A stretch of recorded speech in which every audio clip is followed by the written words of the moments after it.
ምግባቸው ከምን ይመጣላቸዋል? ከእግዚአብሔር ታዞ ይመጣላቸዋል። ከእግዚአብሔር በሚመጣላቸው ምግብ እንግዳ ይቀበላል። እንግዳ መቀበል ስላለ አይደለም፣ ሳይኖርም እንግዳ መቀበል ስርዓት ነው።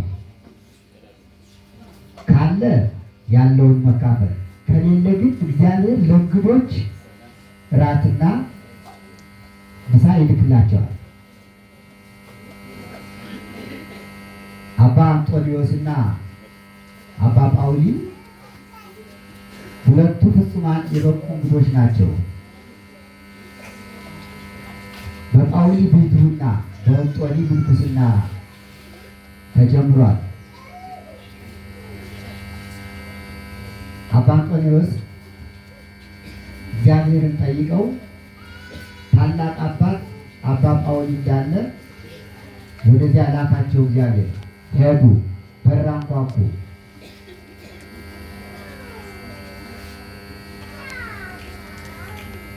ማነህ አላቸው። ስማቸውን ካላወቅ ስሜን ካላወቅ ለምን መጣ አሉ። አባ ጳውሊ ከበዓት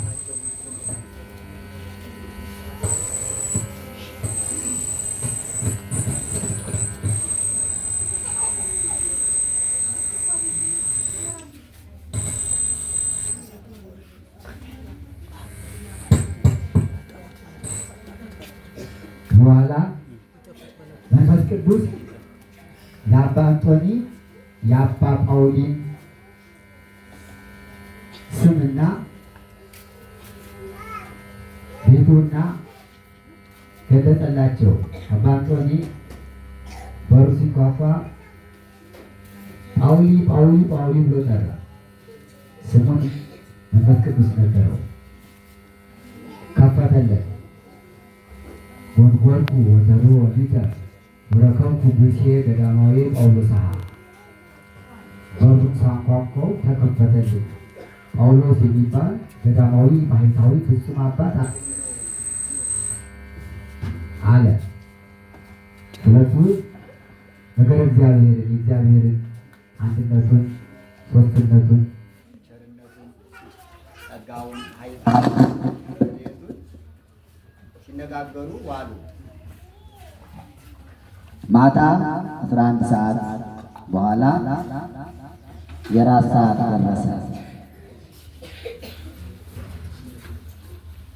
ለጳውሊ መንፈቀ ኅብስት ይወርድለት ነበር። ግማሽ ማለት ነው። በየቀኑ ግማሽ ግማሽ ይመጣለታል። የሚያመጣለት ደግሞ ንስር ነው። ንስሩ ሰዓቷን ጠብቆ መቁነኑን ያመጣለታል። የበቁ ቅዱሳን መቁነናቸው ከእግዚአብሔር ነው።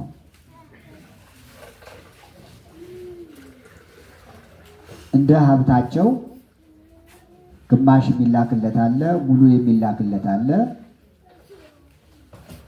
ኩርማን የሚላክለት አለ። ለአባ ጳውሊ መንፈቀ ኅብስት ግማሽ ነበር የሚላክለት። በዚያ ቀን እግዚአብሔር እንግዳ ላከለት። እንግዳው አባ እንጦንስ ናቸው። ንስሩ ይዞ መጣ። ምኑ ይዞ መጣ? ያልተገመሰ ሙሉ ዳቦ ይዞ መጣ። ለማን? ለእንግዳው።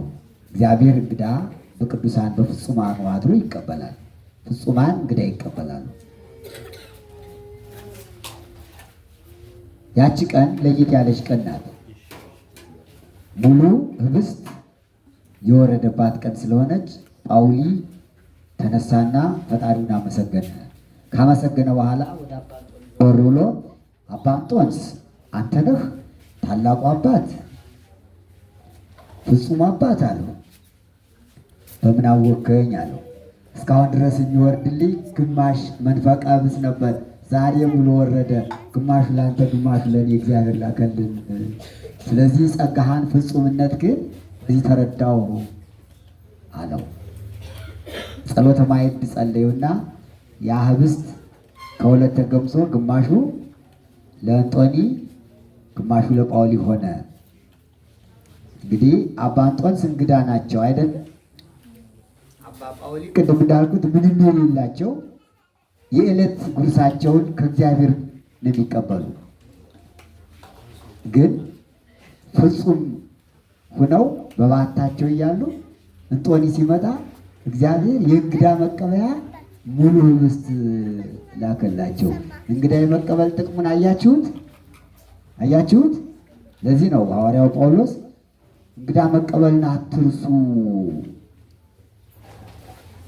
እንግዳ በመቀበላቸው መላእክትን የተቀበሉ ሰዎች አሉ። ከእንግዶች ጋራ ህብስት ይመጣል፣ ከእንግዶች ጋራ በረከት ይመጣል። ስለዚህ ቤት ንብረት አበጅቶ የሚኖር ሰው ይቅርና ቤት ንብረት የሌላቸው ፍጹማን፣ ከዋሻ ውስጥ የሚኖሩ ፍጹማን፣ ከዛፍ ስር የሚኖሩ ፍጹማን፣ ከታላቅ ደንጋ ላይ የሚወሉ እንደነ ስምዖን ዘአምድ ያሉ ከታላቅ ደንጋ ላይ ወጥተው በጸሎት እግዚአብሔርን የሚለምኑ ፍጹማን እንግዳ ይቀበላሉ።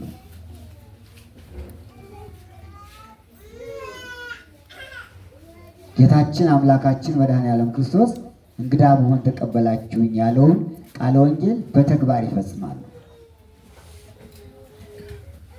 በተግባር ይፈጽማሉ። ፍጹማን የሆኑት እንግዳ የሚቀበሉት ሰውን ሳይሆን አራዊትንም ይቀበላሉ፣ እንስሳትንም ይቀበላሉ። አቡነ ገብረ መንፈስ ቅዱስ 60 ነብርና 60 አንበሳ ይከተላቸው ነበረ። እነዚህ እንግዶቻቸው ናቸው ይላል። ምን ያበሏቸው ይጋብዟቸው ነበረ ይልና ገድላቸው ምን ይላል? አንበሶችና ነብሮች ስጋ ነው የሚበሉ። አቡነ ገብረ መንፈስ ቅዱስ ጋር አብሮ ሲኖሩ ግን የእግራቸውን ትቢያ እየላሱ ይኖሩ ነበረ። እግዚአብሔር ፈቀደ ለአንበሶችና ለነብሮች የእግራቸውን ትቢያ እንደ ስጋ አድርጎላቸው እንግዳ መቀበያ ያደረገላቸው። ዜና ማርያም የተባለችው ቅድስት እናት ወፎችን በእንግድነት ትጋብዝ ነበር ይላል። ወፎችን ገብረ ክርስቶስ እጽያትን ይጋብዝ ነበር ይላል። የቅዱሳን ገድላቸው በየራሱ ስለሆነ ወፎች እየመጡ ከራሷ ላይ እያረፉ ከራሷ ላይ ያለውን ይመገቡ ነበረ። ለወፎች ብላ ይህን ዓለም ንቃ ይህን ዓለም ትታ ራሷን ታቆስለው ነበረ። በገድል ነው፣ በገድል ታቆስለው ነበር። ይቆስላል። ያን ጊዜ ሲቆስል ወፎች ይመጡና ይመገቡት ነበረ ይላል። እንግዳ መቀበል በሰው ብቻ አይደለም ለማለት ነው። ቅዱሳን እንደ ገድላቸው ብዙ እንግዳ ያስተናግዳሉ። እንስሳትን ያስተናግዳሉ፣ አራዊትን ያስተናግዳሉ።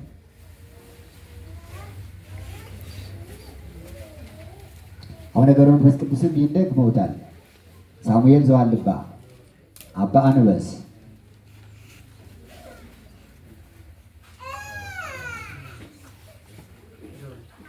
ቅዱሳን ሶስት ቅዱሳን ወደ ቤታቸው በመጡ ጊዜ ወደ እግዚአብሔር አመልክተው ምን ልመግባቸው ነው ብለው ከሰማይ ህብስት ወርዶላቸዋል።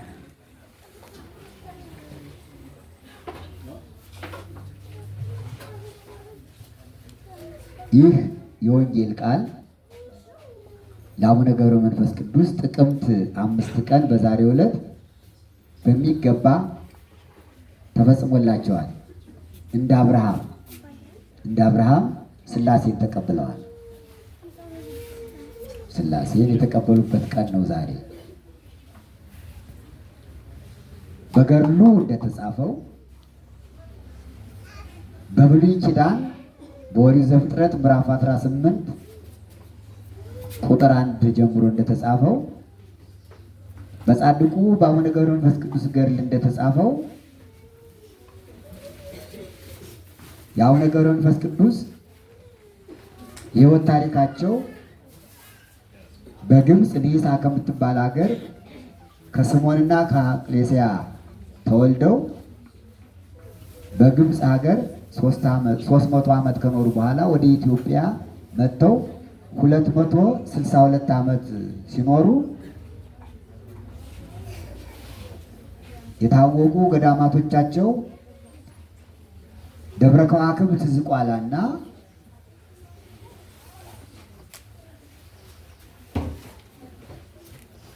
ዳግማዊት ኢየሩሳሌም ምድረ ከብድ ይባላሉ።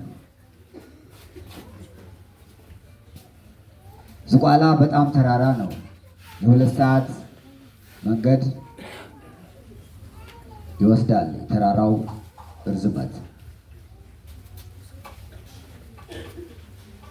ከሩቅ ነው ሲያዩት ደብረ ታቦርን ይመስላል። ደብረ ታቦር ኢየሩሳሌም ያለው የጌታ ብርሃነ መለኮቱ የተገለጠበት እሱን ይመስላል። ጫካው ርዝመቱ በአምሳለ ደብረ ታቦር በደብረ ታቦር አምሳል ሰጥቻለሁ ብሎ ነግሯቸዋል። ወደ ኢትዮጵያ የመጡበት ታላቁ ምስጢር የእመቤታችን ሀገር ስለሆነች ነው።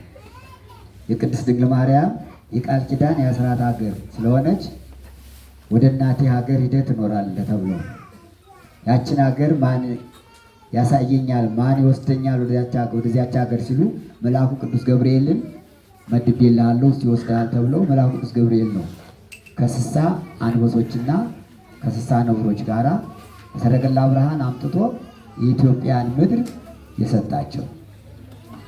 ኢትዮጵያ በጣም ታላቅ ሀገር ናት። የእመቤታችን የቃል ኪዳን ሀገር ስለሆነች ቅዱሳን ሁሉ ይመኟታል። ተሳቱ ቅዱሳንም ከተለያየ ሀገር የመጡ ወደ ኢትዮጵያ መጡ የተቀመጡ የእመቤታችን የቃል ኪዳን ሀገር ስለሆነች ነው።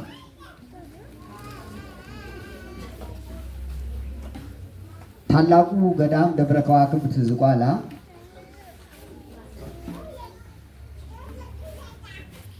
ከተራራው መሃል ሐይቅ አለው። እያችሁት ካላችሁ ሐይቁ ዙሪያውን ልምላሜ ያለው ቀጠማ አለው።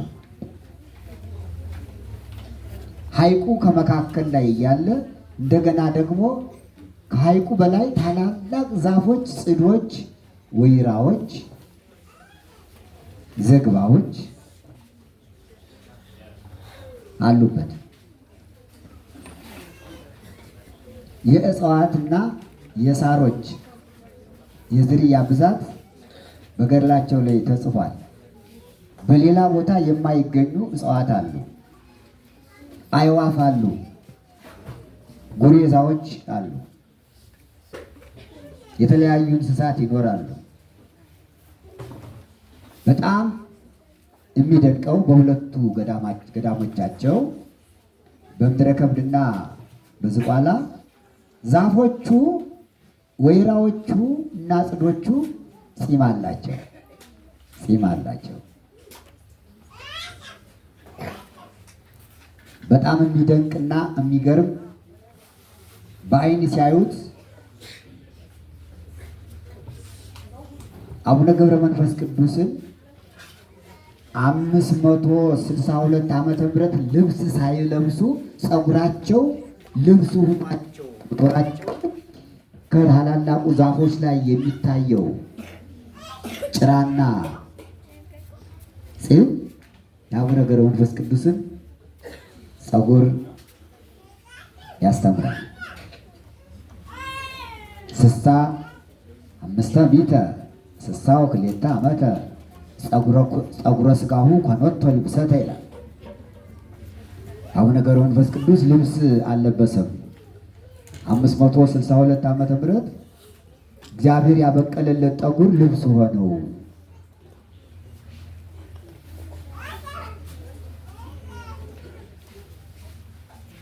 ወፀጉሩ እምርሱ እስከ እግሩ ወይከውን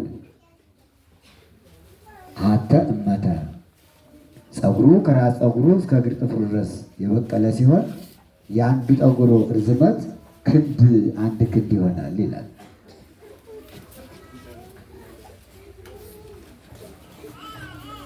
ይህንን በጊዜው የነበሩ ቅዱሳን በዓይናቸው አይተዋል። በገድላቸው ተጽፎ እናነባለን፣ እናያለን። ትልቁ የሚገርመው ታላላቆቹ ዛፎች ልክ የገብረ መንፈስ ቅዱስን ጸጉር የመሰለ ፂም አላቸው። ተንጀርገው እንዲህ የወረደ ነው። በጣም ይገርማል። ሕመምተኞች እዚያ ሲሄዱ ገና ከሩቅ ያንን ሲያዩ ይጮሃሉ፣ አጋንንት ይጮሃሉ፣ ይጨነቃሉ። ታምር ያደርጋል ያ ፂማቸው። በሚደንቅ በሚገርም አምላካዊ ታምር ብዙ ሰው ነው የሚፈውስ። አንደኛ ጸበሉ ሐይቁ ጸበል ነው። ብርሃን ይወርዳል በመንፈቀ ሌሊት። ሁልጊዜ ሌሊት ከሐይቁ ብርሃን ይወርዳል ይታያል። እሳቸው 100 ዓመት ጸልየውበታል። ጻድቁ ገብረ መንፈስ ቅዱስ ጸበሉ በጣም ኃይለኛ ነው። በጸበሉ ዙሪያ ገና መተት ምን የተደረገባቸው ሰዎች ሲዞሩ ያንን ሲያይ ይጮሃል። ሰይጣን ጋኔን ይጨነቃል። ብዙ ሰው ይፈወስበታል። በጣም ይህ ነው ተብሎ ተዘርዝሮ የሚያልቅ አይደለም። ዙሪያውን ሲዞር ለሚውል ሰው 1 ቀን ይፈጃል። የገዳሙ ስፋት ምድረ ከብድ ማነው? ዝቋላ ዙሪያውን ረጅም ሲሆን ወደ ደቡብ ያለው በጣም ታላቅ ገደል ጫካ ነው።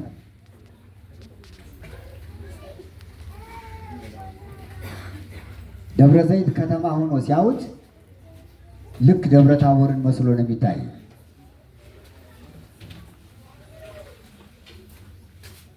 በጣም ትልቅ ግርማ ያለው ነው።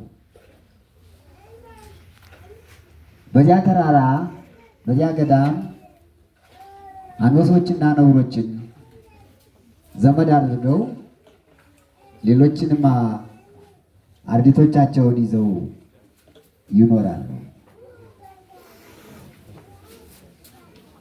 በዛሬው ዕለት ጥቅምት 5 ቀን ባጭሩ አቡነ ገብረ መንፈስ ቅዱስ ጻድቁ ከተራራው በታች ወርደው ወደ ገዳማቸው ወደ ተራራው ሲመለሱ ማእከለ ደብር ይለዋል። ከተራራው መካከል ረከበ ሰለስተ እደወ እንዘ ይነብሩ ታሕታቲ ኦም፣ ከአንዲት ዛፍ ስር 3 ሰዎች ተቀምጠው አገኘ የገብረ መንፈስ ቅዱስ። የአብርሃም ታሪክ ነው የተደገመ፣ አዲስ ነገር አይደለም።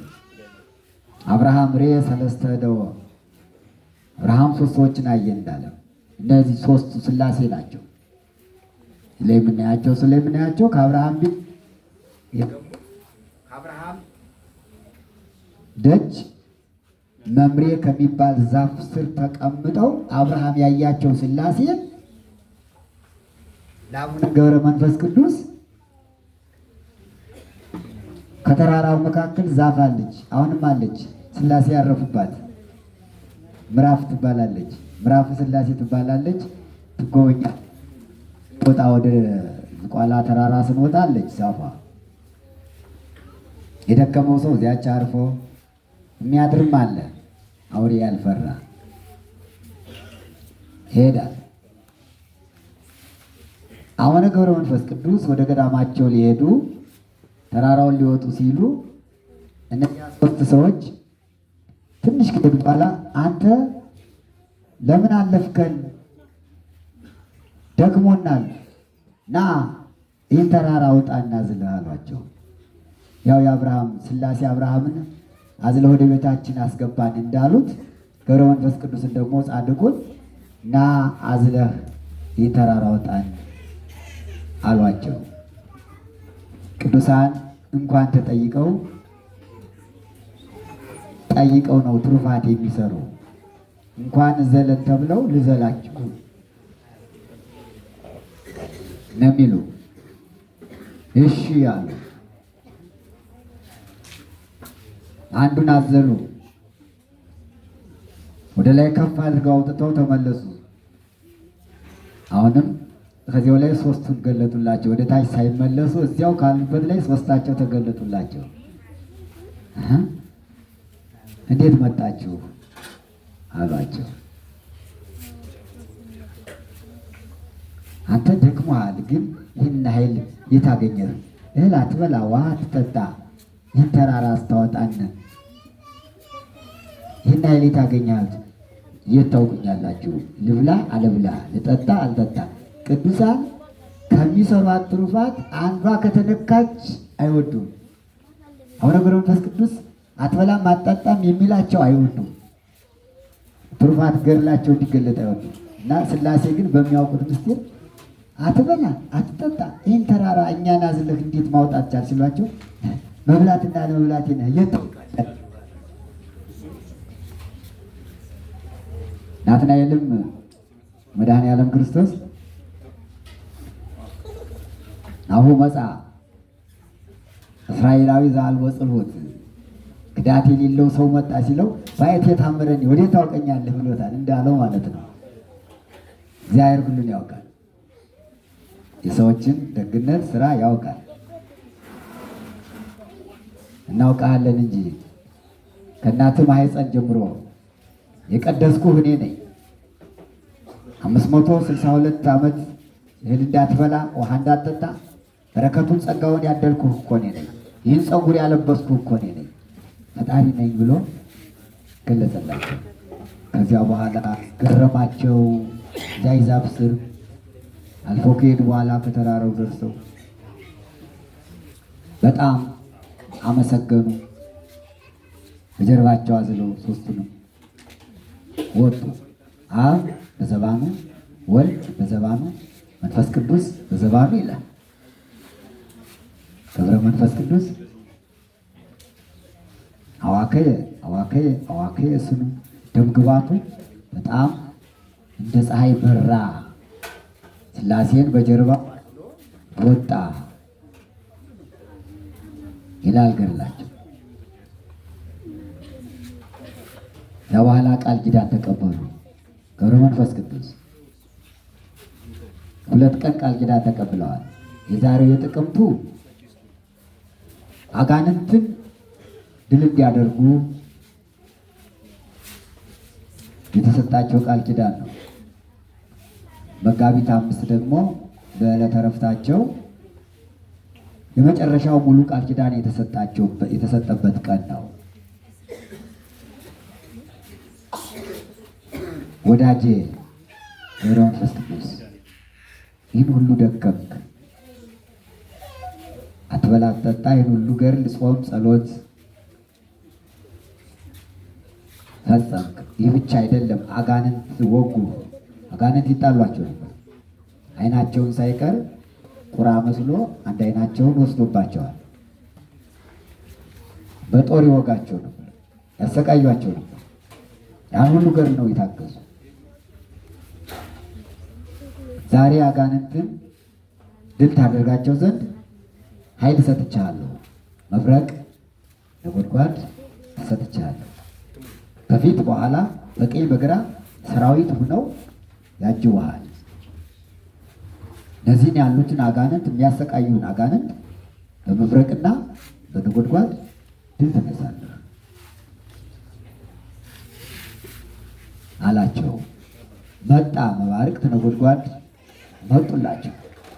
እዚያ ያሉትን አጋንንት በሙሉ መባርቅቱና ነጎድጓዱ አጠፋቸው። ምንም ማለት ነው።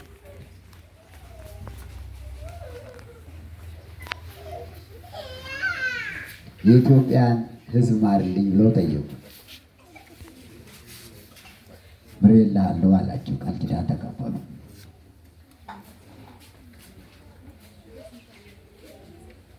ገዳምህን እንደ ደብረ ታቦር አድርጌልሃለሁ። የተማጸነውን ሁሉ የጸለየውን ሁሉ ምርልሃለሁ አላቸው። እስከ 10 ትውልድ ድረስ ምርልሃለሁ አላቸው። ስምህን የሚጠሩ ቃል ኪዳን ግን የተቀበልከውን ቃል ኪዳን የሚጠብቁ በዓልክን የሚያከብሩ ዝክርህን የሚዘክሩ የሚማጸኑትን ምሬልሃለሁ አላቸው። ምናልባት እነዚህ እስከ 10 ትውልድ ድረስ እምርልሃለሁ ያልከኝ ሰዎች ልጅ ባይኖራቸው ባይወልዱ መካኖች ቢሆኑሳ ብለው ጠየቁ። ለእኔ የሚሳነኝ ነገር የለም፣ ቃል ኪዳኔ ይፈጸማል፣ አይቀርም። መካኖቹም ቢሆኑ እንዲወልዱ አደርጋለሁ አላቸው። ደስ አላቸው። ብዙ ቃል ኪዳን ተቀበሉ። መካኖች ብዙዎች ወልደዋል። በገድላቸው እየተማጸኑ ወልደዋል። ታምራቸው ብዙ ነው የጻድቁ። ዛሬም እየወለዱ ነው። እዚህ በየወሩ መጥተው የሚማጸኑ ሁሉ የዚህ በረከት ደርሷቸዋል። በመንበረ መንግስት መድኃኔዓለም ቤተክርስቲያን በጉባኤ ቤቱ ስም የተጀመረው የጽዋ ማህበር በ12 ሐዋርያትና በ72 አርድእት በ36 ቅዱሳት አንስት በ120 ቤተሰቡና በጻድቁ በአቡነ ገብረ መንፈስ ቅዱስ ስም የተጀመረው ይሄ ጽዋ ማህበር ከተጀመረ ጀምሮ ዳቢ ጋግረው የሚያመጡ አሉ። በጉባኤ ቤቱ እንጀራ ተጋግሮ ይመጣል። ሌሎችም ዳቦ፣ ሽምብራ፣ በቆልት ያመጣሉ። ጸበሉ በበርሜል ተቀርቶ ታጥኖ ውዳሴ ማርያም፣ መልካ ማርያም፣ መልካ ኢየሱስ ይደገምበታል። ይህ ይባረካል። ተስለው በቅዱሳን ሐዋርያትና በቅዱሳን ሰብዓ አርድእት በቅዱሳት አንስት በጻድቁ በአቡነ ገብረ መንፈስ ቅዱስ ስም ቃል ኪዳኑን አምነው ተስለው ልጅ ስጠን ብለው ዳቤውንና ጸበሉ ቀምሰው የወለዱ 12 ሰዎች ደርሰዋል። እዚሁ አሁን ካለንበት ማለት ነው 12 መካኖች ልጅ ወልደው ከልጆቻቸው ጋር መጥተዋል። እዚሁ አሁን ካላችሁት መካከል አንዳንድ ጊዜ ለሰሚስ ለጠቢብሰ አሐቲ ቃል ትበቆ ይላል ሰሎሞን በመጽሐፈ ምሳሌ። ብልህ ለሆነ ሰው አንዲት ቃል ትበቃዋለች ይላል። ይህ ቃል ኪዳን መካኖች እንዲወልዱ አድርግልሃለሁ ብሎ ለአቡነ ገብረ መንፈስ ቅዱስ የሰጣቸውን ቃል ኪዳን በመስማት በማስተዋል ተስለው ዳቤውንና ጸበሉን ቀምሰው ነው የወለዱ። አሁንም በሩቅም በቅርብም ያላችሁት ሁሉ በዚህ ቃል ኪዳን እንድትጠቀሙ በቅዱሳን አባቶቻችን ሐዋርያት፣ ሰብዓ አርድእት፣ ቅዱሳት አንስትና በጻድቁ በአቡነ ገብረ መንፈስ ቅዱስ ስም አደራ እላችኋለሁ። ከዚህ ያሉት ብቻ አይደሉም። በሌላ ክፍለ ሀገር ያሉ በውጭም ዓለም ያሉ ወልደዋል። ከዚያው ሁነው ተስለው ማለት ነው። ካሉበት ሁነው ተስለው ደርሶላቸዋል ቃል ኪዳን። ከሌላ ክፍለ ሀገር ያለች አንዲት እህት ይህ ቃል ኪዳን ከዚህ ጽዋ ማህበሩ መካከል ሲነገር ወንድሟ ነበረና ሰምቶ ጸበሉንና ዳቤውን ወስዶ ሰጣት። እዚያው ካለችበት ሁና ተስላ መንታ 2 ወንድ ልጆች ወልዳለች። ስለቷንም ልካለች። ከዚህ ያላችሁት አንዲቱ መጀመሪያ የተወለደችው ልጅ አድጋለች፣ ትመጣለች ብዬ አንዲቱ ደግሞ ወንድ ልጅ ነው የምፈልግ ብላ ተስላ የፈለኩትን ወለድኩ ብላ መታለች። አንዲቱ ሴት ነው የምፈልግ ብላ ሴት ወልዳለች። ጥላው ከጉባኤ ቤት አለ። ጥላዎቹ የስዕለቱ ጥላዎች አሉ፣ የጻድቁ ምስክሮች ስለሆኑ ማለት ነው። ዛሬም አሁን ብዙ ዳቦ ይዘው የመጡ ባለስዕለቶች አሉ። ስለዚህ እዚህ የምትመጡት ሁሉ በየወሩ እየመጣችሁ የበረከቱ ተሳታፊዎች እንድትሆኑ፣ በተለይ ልጅ እምቢ ያላችሁ ካላችሁ፣ መካኖች ካላችሁ ይኸው ዳቤው ይኸው ጸበሉ በጻድቁ ስም በአቡነ ገብረ መንፈስ ቅዱስ ተስላችሁ ዳቤውን ቅመሱ፣ ጸበሉንም ቅመሱ። የሚሰጥ እግዚአብሔር ነው። ልጅ የሚሰጥ እግዚአብሔር እሰጥልሃለሁ ስላለ ይሰጣችኋል። ትልቅ ተስፋ ነው። አባቶች፣ እናቶች፣ ወንድሞች፣ ሴቶች ይህን ቃል ኪዳን የሰጠ እግዚአብሔር ይመስገን፣ ስሙ የተመሰገነ። ይችን ዓለም በመሀል እጁ ነው የያዛት። በመሀል እጁ ይዞ ግን ሁሉንም እንደ ችሎታው ጸጋውን ሰጥቶታል። ጸጋ የሚሰጥ ሀብተ እግዚአብሔር የሚሰጥ ሀብተ መንፈስ ቅዱስ የሚሰጥ እንዲሁ ዝም ብሎ አይደለም። እንደ ሃይማኖቱ ጽናት እንደ አእምሮ ስፋት ነው ይላል ቅዱስ ጳውሎስ። ወበከመ ይደልዎ ይበቆ አንደኛ ቆሮንቶስ ምዕራፍ 12 ላይ ሲናገር ለሁሉም ለእያንዳንዱ ሀብቱን የሚሰጥ መንፈስ ቅዱስ ሲሆን ግን የሚሰጠው እንደ ሃይማኖቱ ጽናት እንደ አእምሮ ስፋት ነው ይላል። እንደ ሃይማኖቱ ጽናት ማለት በሃይማኖቱ በጣም ጠንካራ የሆነ ለሆነ ሰው ጠንካራ መሆን እንዴት ነው ብትሉ ይደረግልኛል ብሎ ማመን። ለጻድቁ በአንተ ስም መካኑና መካኑኖ ልጅ ስጠኝ ብሎ ከተማጸነ ይወልዳሉ ያለውን ማመን ማለት ነው። የሃይማኖት ጽናት ማለት ነው። አይ ምናልባት ወልድ ይሆን አልወልድ ይሆን ይሄ አይደለም፣ ተጠራጣሪነት ነው። ይደረግልኛል ብሎ በሙሉ እምነት ማመን፣ በሙሉ ልቡና ማመን።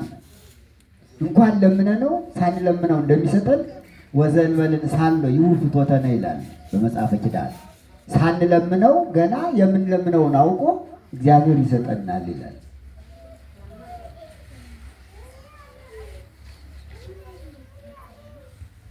እያንዳንዱ የተሰጠው ጸጋ ለየት ያለ ነው። ለእመቤታችን የተሰጣት ጸጋ ለራስ ለቅዱሳን መላእክት የተሰጠ ለሚካኤል ለገብርኤል ተሰጣል። ተውቦ ምሕረት ለሚካኤል ይላል። ርኅራኄ ይቅርታ ለሚካኤል ተሰጥቶታል ይላል። ወብስራት ለገብርኤል ለእመቤታችን ትጸንሲ ብሎ ምስራቹ መንገድ ተነግሮ ተሰጥቶታል ይላል። ወሀብተ ሰማያት ሰማያዊ ሀብት ለድንግል ማርያም ተሰጥቷታል። አምላክን መውለድ አምላክን በድንግልና ጸንሶ በድንግልና መውለድ ለእሷ ብቻ ነው የተሰጠ። ለማንም አልተሰጠም። ለሌላ አልተሰጠም። ለማንም አልተሰጠም። ያለ አባት ያለ ዘር ያለ ሩካቤ በድንግልና መውለድ መጽነስ ለእሷ ብቻ ነው የተሰጠ። እንዲህ እያለ ሄዳል። ተውቦ መርሐውት ለአቡነ ጴጥሮስ ለአባታችን ለጴጥሮስ መክፈቻ ተሰጥቶታል። የመንግሥተ ሰማያት ቁልፍ ይላል። ወድንግልና ለዮሐንስ ድንግልና በድንግልና ጸንቶ መኖር ለዮሐንስ መጥምቀ መለኮትና ለዮሐንስ ወንጌላዊ ተሰጥቷል ይላል። ወመልእክት ለአቡነ ጳውሎስ መልእክት መጽሐፍ ለጳውሎስ ተሰጥቶታል። ጳውሎስ ስንት ጽፏል? ስንት መልእክት ጽፏል?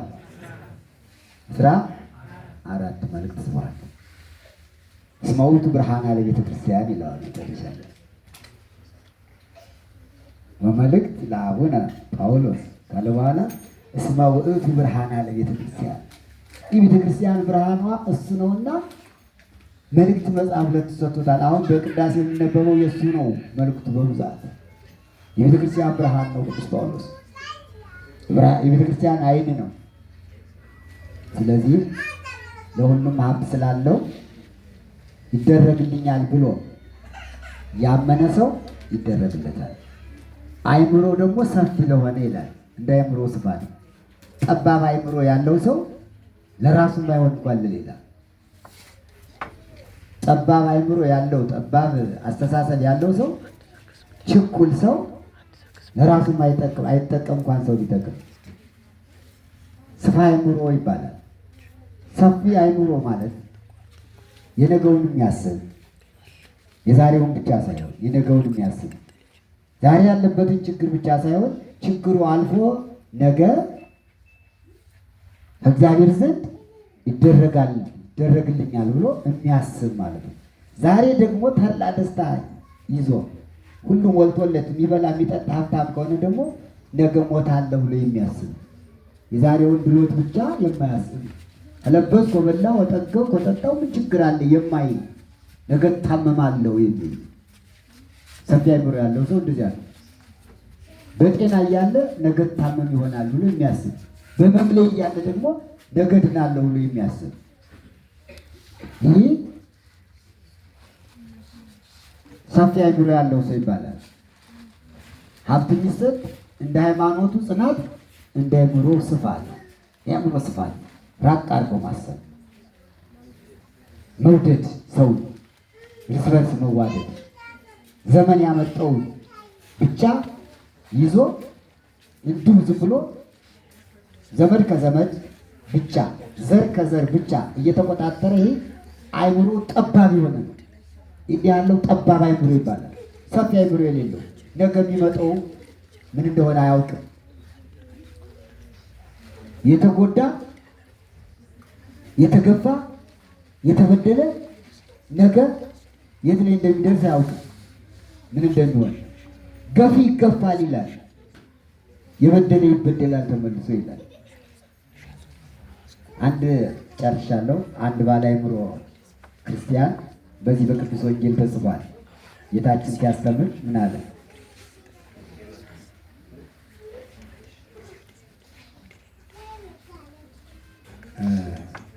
ሰናይ ገበሩ ለለ ይጸልዩክሙ፣ ለሚጠሏችሁ መልካም ነገር አድርጉ። ጸልዩ ለለ ይሰድዱክሙ፣ ሀገር አስቆጥተው ለሚሰዷችሁ ጸልዩላቸው፣ ከሀገራቸው ያወጣችሁ ከመንግሥተ ሰማያት እናወጣችሁ ብላችሁ ብሎ ጌታችን በወንጌል አስተምሯል። በዚህ በአንቀጸ ብፁዓን ማቴዎስ ወንጌል ምዕራፍ 5 እና ዘመን ተለዋዋጭ ነው።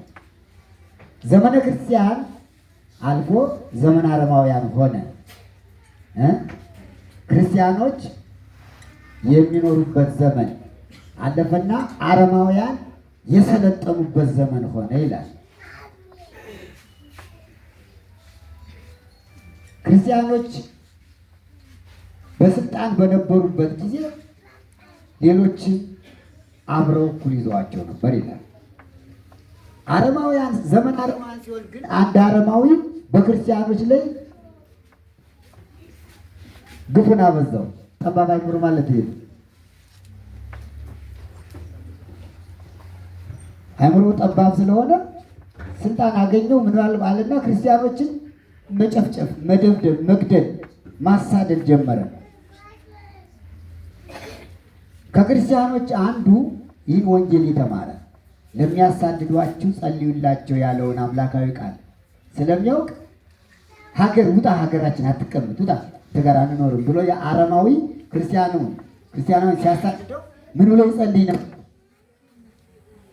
ስላላወቀ ነው። አእምሮ ጠባብ ስለሆነ እውቀቱ ጠባብ ስለሆነ የጊዜውን ብቻም ስለሚያስብ የትናንትናውን አላሰብም። ትናንት በማን እጅ እንደነበረ አላሰብም አይደል? ነገ ደግሞ ምን እንደሚመጣ ስለማያውቅ ነው። ጌታዬ እንዲያውቅ አድርገው እያለ ይጸልያል። ያ ክርስቲያን እያሳደደው እኮ ነው። ሀገር ውጣ እያለው እየደበደበው እንዲያ እያለ ይጸልያል። መቼም ክፉ ቢሆን በጎ ሳይደርስ ሳይሰማ አይቀርምና አንተ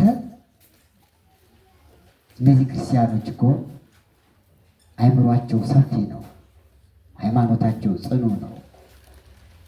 አንተ እያሳደድከው፣ አንተ እየገፋኸው፣ አንተ እየበደልከው፣ እሱ ግን አቤቱ እግዚአብሔር አምላክ ሆይ ይቅር በለው ስለማያውቅ ነው እያለ ይጸልይልሃል ብሎ ለዚህ አረማዊ ሰው ነገረው።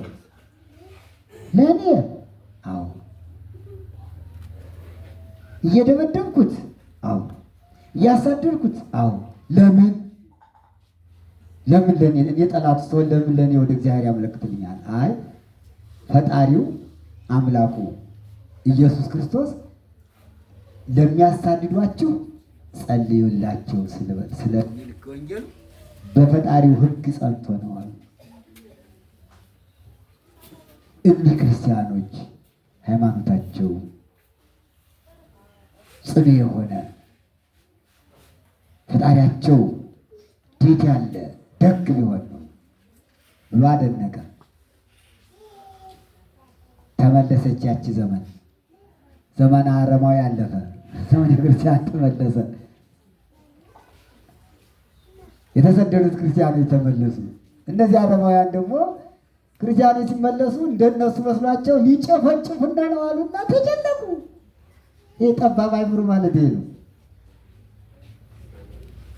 ችግር ሲመጣ መጨናነቅ፣ ሰላም ሲመጣ ደግሞ ካለ ልክ ቅንጦት ሰማይን ሊጨብጥ ማለት ነው። ይህ አይምሮ ጠባብ የሆነ ሰው ነው እንዲህ የሚያስብ። እንግዲህ ያ ክርስቲያን ሊጨፈጭፈኝ ነው ልውጣ ሀገር ጥዬ ልሂድ ሲል፣ አይ ቆይ እሱ እኮ እንዳንተ አይደለም፣ የእሱ ትምህርት እንደዚህ አይደለም፣ የእናንተ አስተምሮ ጨፍጭፈው በለው ነው የሚል። የክርስቲያኖች አስተምሮ እናንተ ሙቱ፣ ለሃይማኖታችሁ ሙቱ ነው እንጂ የሚል ሰው ግደሉ አይልም። እየቻሉ እንኳን መግደል እየቻሉ ይሞታሉ። አሁን ብዙ ሰማዕታት መግደል እየቻለ የሚሞት ጉግደል እያሉ ቅድስት አርሴማ ብዙ ታምራት እያደረገች ግደልኝ ብላ ነው አንገቷን ለሰይፍ ሰጠች። ማን ስለሞተ?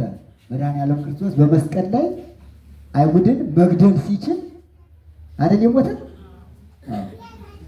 ስለዚህ ክርስቲያኖች እንደ ፈጣሪያቸው ማድረግ እየቻሉ ግን ፈጣሪያቸው ትዕግስተኛ ስለሆነ እነሱ ትዕግስተኞች ናቸው። ቆይ ያሉት ቆየ። እዚያ በኋላ መቼ ያስረኛውን መቼ ይጠራኛውን እያለ ሲጨነቅ አስጠራውና ያ ክርስቲያን ደህና ነኝ አለው። ተንቀጠቀጠ። ፊቱ ላይ ሲቆም ክፉ ማድረግ ከባድ ነው። ክፉ ማድረግ እኮ በስጋም በነፍስም አይጠቅምም አይደል? ያው በስጋ እንደዚህ ጊዜ ሲለዋወጥ ያስጨንቃል፣ ያስጠብባል።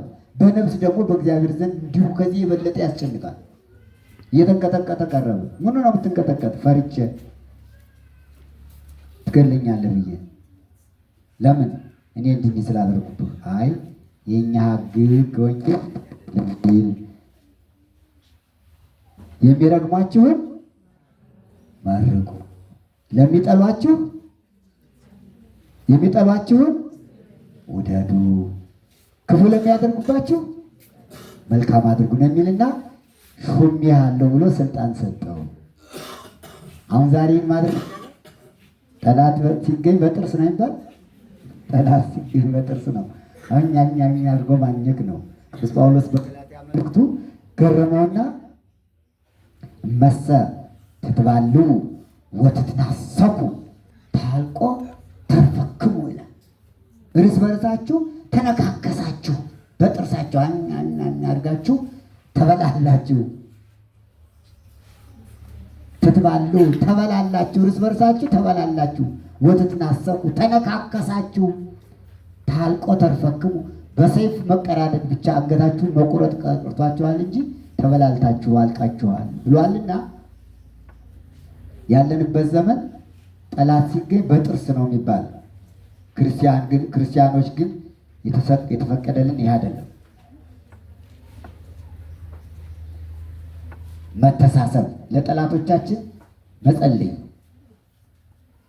የሚረግሙንን መመረቅ፣ የሚጠሉንን መውደድ፣ ለሚያሳድዱን መጸለይ። ይህ ነው ከወንጌሉ እና ጠባብ አእምሮ እንዳይኖረን፣ ጨካኞች እንዳንሆን ለአባቶቻችን ሰፊ አእምሮ የሰጣቸው አምላካችን ልዑል እግዚአብሔር አእምሯችን ሰፊ ያደርግልን። ከመጨቃጨቅ፣ ከመነታረክ፣ ከመጣላት ያድነን። ከፈተና ስጋ፣ ከፈተና ነፍስ፣ ከመከራ ስጋ፣ ከመከራ ነፍስ ይጠብቀን። በሩቅም በቅርብም በውስጥም በውጭም ሆነው አስቡን በጸሎት እያሉ የሚማጸኑትን ወገኖቻችን ሁሉ ይጠብቃቸው።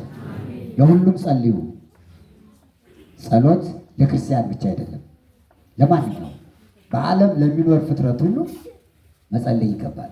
ሐዋርያው ቅዱስ ጳውሎስ ለጢሞቴዎስ በላከው መልእክቱ ቀዳማዊ ጢሞቴዎስ ምዕራፍ 2 ቁጥር 1 ላይ አስተበቋ ከቀዳሜ ሁሉ ትግበር ጸሎተ ወሲለ ከሁሉ አስቀድሞ ጸሎትን ምልጃ እንድታደርግ እለምንሃለሁ ይልና ላይለ ኩሉ ነገሥት ወላይለ ኩሉ ሰብ ጸሎት አድርግ ስልክ ለሁሉ ነው፣ ለይተህ አይደለም። ለሁሉም ከመ በህዱ ወበጽሙ ይኩን ንብረትነ አኗኗራችን በሰላም በጸጥታ በዝግታ እንዲሆን እግዚአብሔር ሁሉ ሰላም እንዲያገኝ ይወዳልና ለሁሉ ጸልይ ብሏልና አባታችን ጻድቁ አቡነ ገብረ መንፈስ ቅዱስ በዛሬው ዕለት ጥቅምት 5 ቀን ይህን ሁሉ ቃል ኪዳን የተቀበሉበት አጋንንትን ድል የነሱበት በዓል ነውና የቃል ኪዳኑ በረከት በሁላችን ላይ ይደርብን። ኃይለ አጋንንትን ያድክምልን። የጻድቁ በረከት ከሁላችን ጋር ይሁን። ወስብሐት ለእግዚአብሔር። ይቆይ።